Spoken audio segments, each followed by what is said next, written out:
вам известно, вчера, последние 2 дня проходили электронных коммуникаций, телекоммуникаций, да. Что нам нужно исправить будет иметь какой-то интерес в какое-то предприятие, значит, оператор в таком случае более такой могут заключаться. То есть в чем будет выгода для положительным изменениям на данном рынке?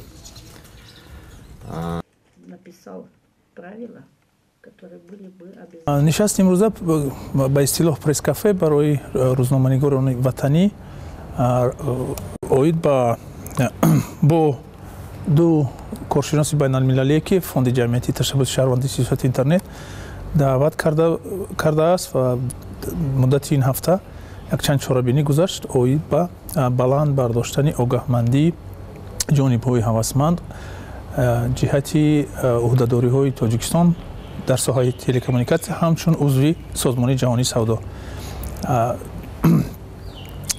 کارشناسان سطح بین‌المللی از جمهوری مولداوا و از ارمنستان آمدند طوری که آگاهی دارد این دو کشور یکی از اولین ها از سابق کشورهای شوروی به سازمان جهانی سودا وارد گردیدند و تجربه بای دارند تمام 2 روز گذشته میز مدور در میز مدوری که نمایندگان تشکیلات‌های گوناگون وطنی اشتراک داشتند تجربه خود را به آنها معرفی نمودند.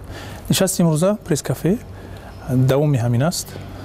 می‌نداریم از نمایندگان رسانه‌های خبری که آمدن اشتراک کردند و سوال‌های بسیار هم عجیب بود. دو کارشناس نهایت خوب هم تجربه خود را معرفی نمودند و هم با سوال‌های وابسته به محیط وطنی ما جواب گفتند.